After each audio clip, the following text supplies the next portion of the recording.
ദൈവത്തിന് മഹത്വം ഉണ്ടാകട്ടെ. എത്ര സുന്ദരമായ ഒരു ജീവിതമാണ് ദൈവം നമുക്ക് സമ്മാനിച്ചിരിക്കുന്നത്. എന്നാൽ അത് തിരിച്ചറിയാതെ പലരും അവരുടെ ജീവിതത്തെ വികലമാക്കി കളയുന്നു. വാസ്തവത്തിൽ ദൈവം ഏറ്റവും കൂടുതൽ സന്തോഷിക്കുന്നത് നാം ഒരു വലിയ വീട് പണിയുമ്പോഴോ ഒരു വലിയ ഉദ്യോഗം നേടുമ്പോഴോ അങ്ങനെ ഐഹിക ജീവിതത്തിൽ നാം വെച്ച് കയറുമ്പോഴൊന്നുമല്ല. മറിച്ച് ആദാമിൻ്റെ മക്കളാകുന്ന നാം ക്രിസ്തുവിൽ വീണ്ടും ജനിച്ച് ക്രിസ്താനുരൂപരായി തീരുമ്പോൾ സ്വർഗത്തിലെ ദൈവത്തിന് ഏറ്റവും വലിയ സന്തോഷം ഉണ്ടാകുന്നു. അതുകൊണ്ട് നമ്മുടെ ആത്മീയ ജീവിതം ഏറ്റവും ശ്രേഷ്ഠമായിരിക്കണം. ദൈവത്തിൻ്റെ വചനത്തിൽ നാം പഠിക്കുന്ന പല കാര്യങ്ങളും അതിനെ സഹായിക്കുന്നതാണ്. പലരും കയ്പിൻ്റെ വേരും മറ്റുള്ളവരോട് ക്ഷമിക്കാത്ത മനസ്സും ഒക്കെയായിട്ട് ജീവിക്കുകയാണ്. ഇന്ന് യേശു പഠിപ്പിച്ച ഒരു പ്രധാനപ്പെട്ട സന്ദേശം നമുക്ക് പങ്കിടാം. അത് നിങ്ങൾ ആരെയും വിധിക്കരുത് എന്നുള്ള ഒരു പാഠമാണ്. യേശുവും തൻ്റെ അപ്പോസ്തലന്മാരും ഈ കാര്യം സഭയെ പഠിപ്പിച്ചിരുന്നു. മത്തായി സുവിശേഷം 7:1 നിങ്ങൾ വിധിക്കപ്പെടാതിരിക്കേണ്ടതിന് വിധിക്കരുത്. ലൂക്കോസ് 6:37 എന്നാൽ നിങ്ങളെയും വിധിക്കയില്ല, ശിക്ഷയ്ക്ക് വിധിക്കരുത്, എന്നാൽ നിങ്ങൾക്കും ശിക്ഷാവിധി ഉണ്ടാവുകയില്ല. യോഹന്നാൻ 7:24 കാഴ്ചപ്രകാരം വിധിക്കരുത്. റോമർ 14:3 തിന്നുന്നവൻ തിന്നാത്തവനെ ധിക്കരിക്കരുത്, തിന്നാത്തവൻ തിന്നുന്നവനെ വിധിക്കരുത്. 14:13 അതുകൊണ്ട് നാം ഇനി അന്യോന്യം വിധിക്കരുത്. ഒടുവിലായ 1 കൊരിന്ത്യർ 4:5 ആകയാൽ കർത്താവ് വരുവോളം സമയത്തിനു മുമ്പേ ഒന്നും വിധിക്കരുത്. അവിടുന്ന് ഇരുട്ടിൽ മറഞ്ഞിരിക്കുന്നത് വെളിച്ചത്താക്കി ഹൃദയങ്ങളുടെ ആലോചനകളെ വെളിപ്പെടുത്തും. അന്ന് ഓരോരുത്തരും ദൈവത്തിങ്കിൽ നിന്ന് പുകഴ്ച ഉണ്ടാകും. നമുക്ക് ചെയ്യാൻ കഴിയുന്ന പ്രവൃത്തികളിൽ ഏറ്റവും എളുപ്പമുള്ളൊരു പ്രവൃത്തിയാണ് മറ്റൊരാളെ വിധിക്കുക എന്നുള്ളത്. ഒരാളുടെ നോട്ടം മാത്രം കണ്ടിട്ട് നാം അവരെ വിധിക്കാറുണ്ട്. അയാളുടെ സ്വഭാവത്തെ നാം അളക്കാറുണ്ട്.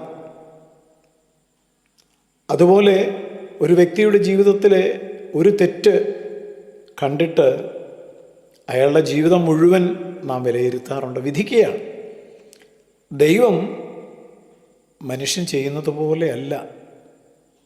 മനുഷ്യൻ പുറമേയുള്ളത് കാണുന്നു, ദൈവം ഹൃദയങ്ങളെ നോക്കുന്നു. അതുകൊണ്ടാണ് നാം വിധിക്കരുത് എന്ന് പറഞ്ഞിരിക്കുന്നത്. ഞാൻ ശരിയാണ്, അവൻ തെറ്റാണ് എന്ന ചിന്ത നമ്മെ വിധിക്കുന്ന മനോഭാവം ഉള്ളവരാക്കി മാറ്റും. ഈ ചിന്ത നമ്മളിലെ കരുണയുടെ ഉറവകളെ വറ്റിച്ചു കളയും.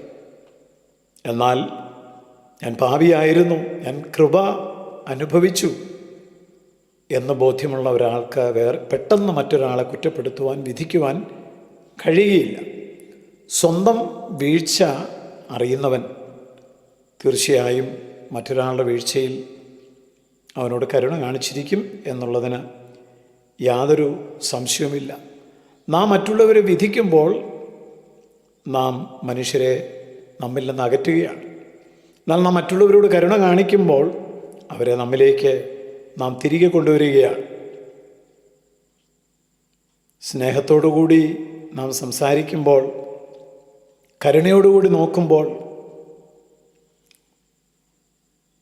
മറ്റൊരാൾ ചെയ്യുന്ന തെറ്റിനേക്കാൾ അവൻ്റെ സാഹചര്യത്തെ ഒന്ന് മനസ്സിലാക്കാൻ ശ്രമിക്കുമ്പോൾ അവിടെയാണ് കരുണ നാം കാണുന്നത്. ഇന്ന് വീഴുന്നവൻ നാളെ ഉയർന്നു വരാം. ഇന്ന് ശരിയാണെന്ന് തോന്നുന്ന പലരും നാളെ വീണു പോകാം.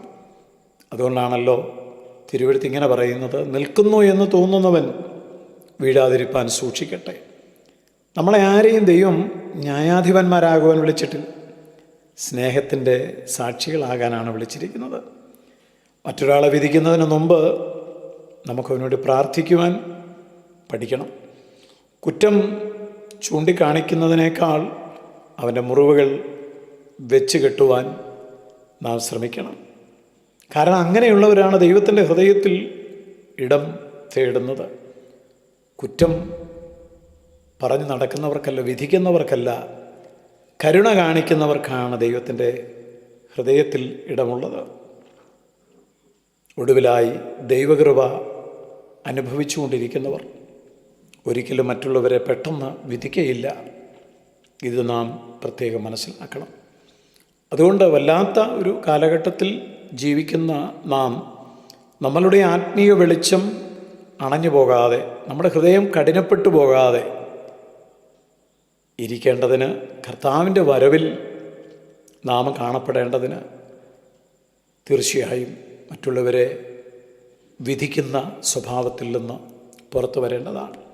നമുക്ക് ന്യായാധിപന്മാരാകുവാൻ ആഗ്രഹിക്കേണ്ട കാര്യമില്ല. നമുക്ക് ക്രിസ്തുവിൻ്റെ സാക്ഷികളാകുവാൻ ദൈവകരങ്ങളിൽ സമർപ്പിക്കാം.